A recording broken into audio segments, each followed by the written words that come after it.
అప్పుల బాధలు వెంటాడుతున్నాయా? అయితే 6 JVR వారి జాతిరత్నాలు ధరించండి. వెల్కమ్ బ్యాక్ టు మనం టీవీ. నేను మీ పవన్ పెస్వాడ.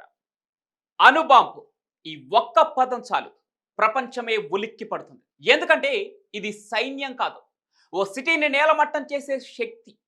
ఒకప్పుడు జపాన్ మీద పడింది, ఇప్పుడు అదే బాంబ్ మళ్ళీ బయటకు రావడానికి సిద్ధంగా ఉందా? ఈసారి మాత్రం మైదానం మధ్య ప్రాచ్యం. దేశం పేరు ఇరాన్, ఎదురుగా ఇజ్రాయెల్. మాటల యుద్ధం మామూలే, కానీ ఈసారి మిస్సైళ్లకు మించిన మాటలు వినిపిస్తున్నాయి. ప్రమాద ఘంటికలు మోగుతున్నాయి. అదే విషయాన్ని ఇప్పుడు మనం తెలుసుకోబోతున్నాం.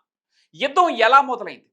ఇజ్రాయెల్ ఇరాన్ మధ్య రిలేషన్ ఎప్పుడూ మంచిగా లేదు. పాలస్తీనా అంశం దగ్గర నుంచి హమాస్, హిజ్బుల్లా వరకు ఇరాన్ ఇచ్చే మద్దతు వల్లే ఇజ్రాయెల్ ఏదో ఓ రోజు కౌంటర్ చేస్తుందని అందరికీ అనుమానం ఉంది.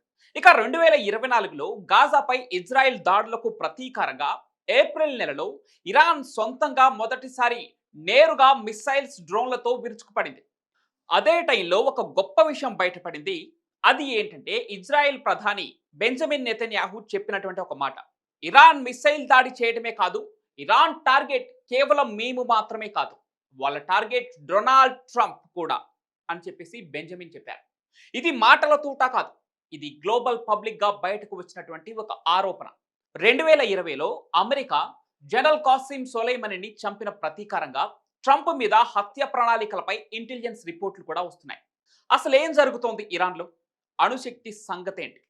ఇరాన్ అణుశక్తిపై పనిచేస్తున్న విషయం కొత్త కాదు, కానీ 2015లో అమెరికాతో కలిసి జేసీపీఓఏ ఒప్పందం చేసుకుంది. దాంతో 3.67% శుద్ధితో యురేనియం ఉత్పత్తి చేసేందుకు అంగీకరించింది. మళ్ళీ 2018లో ట్రంప్ ఒప్పందం నుంచి బయటపడటంతో ఇరాన్ కూడా తప్పుకుంది. ఇప్పుడు అదే ఇరాన్ 60% శుద్ధి యురేనియం ఉత్పత్తి చేస్తోందట. అంటే అణుబాంబుకు కావలసినటువంటి స్థాయి 90% అయితే వీళ్ళది ఆల్మోస్ట్ చివరి మెట్టనే చెప్పాలి. ఇదే ఇజ్రాయెల్ భయం. ఇజ్రాయెల్ చెప్తోంది, ఇరాన్ అణుబాంబు సిద్ధం చేసుకుంటోంది, వాళ్లను ఆపకపోతే మాకే ముప్పు కాదు, ప్రపంచానికే ప్రమాదం అంటోంది ఇజ్రాయెల్. మరి దీనిపైన ఇరాన్ మాట ఏంటి? ఇరాన్ మాత్రం దీన్ని పూర్తిగా ఖండిస్తోంది.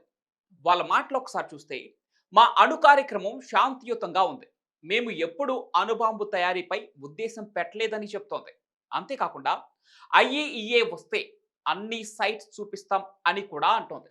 కానీ అదే టైంలో ఎన్రిచ్మెంట్ లెవెల్స్ పెంచడమా, సేఫ్ గార్డ్ లేకుండా పనిచేయడమా, ఇవన్నీ ప్రశ్నార్థకంగానే ఉన్నాయి. ఇక ప్రపంచం స్టాండ్ ఏంటి? అమెరికా అణుబాంబు వద్దంటోంది. ట్రంప్ పునరాగమనం తర్వాత ఈ విషయంలో నెగిటివ్గా చూస్తోంది. చైనా, రష్యా జోక్యం తగ్గించాలని కోరుతున్నా కూడా ఇరాన్ పక్షాన మౌనంగా ఉన్నట్లు కనిపిస్తోంది. యూరప్ జేసీపీఓఏ తిరిగి ప్రారంభించాలనుకుంటోంది, కానీ ఇరాన్ మాత్రం స్పందించట్లేదు. ఇక భారతదేశం తటస్థంగా ఉంది. భారతీయ విద్యార్థులపై జాగ్రత్తలు తీసుకుంటోంది, ఎవరి పక్షాన లేదని చెప్తోంది. ఫైనల్గా మున్ముందు ఏం జరగబోతోంది? ఇది ఇప్పుడు రెండు దేశాల మధ్య యుద్ధం కాదు, ఇది ఒక అణుబాంబు కలిగిన దేశాన్ని ఆపాలన్న ప్రపంచ యత్నం. ఇరాన్ వాదన ఏంటి? మేము శాంతి కోసం మాత్రమే అణుశక్తి వినియోగిస్తున్నాం. ఇజ్రాయెల్ వాదన, వాళ్ళు నమ్మలేని వాళ్ళు, వాళ్ళ దగ్గర అణుబాంబు అంటే మాకే ముప్పు కాదు, ఇది ప్రపంచానికే బిగ్ డేంజర్ అని హెచ్చరిస్తోంది ఇజ్రాయెల్.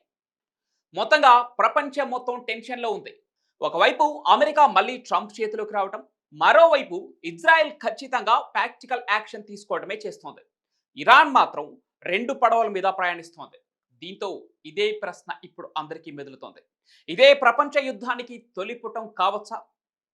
ఇరాన్ అణుశక్తి, ఇజ్రాయెల్ దూకుడుతో కూడిన వైఖరి, అమెరికా తిరిగొచ్చిన ట్రంప్ నేతృత్వం, ఇవన్నీ కలిస్తే 2025లో ఒక new world cold war start అయ్యే ఛాన్స్ ఉందంటున్నారు విశ్లేషకులు. ఇది వాస్తవం అవుతుందా, లేక మళ్ళీ ఒక ఒప్పందం ద్వారా ఆగిపోతుందా అనేది కాలమే సమాధానం చెప్పాలి. ఇక మీ అభిప్రాయాన్ని కూడా కామెంట్ల రూపంలో తెలియచేయండి. ఇరాన్ని నమ్మవచ్చా, లేక ముందే ఆపకపోతే మిగిలేది భస్మమేనా? Comment down.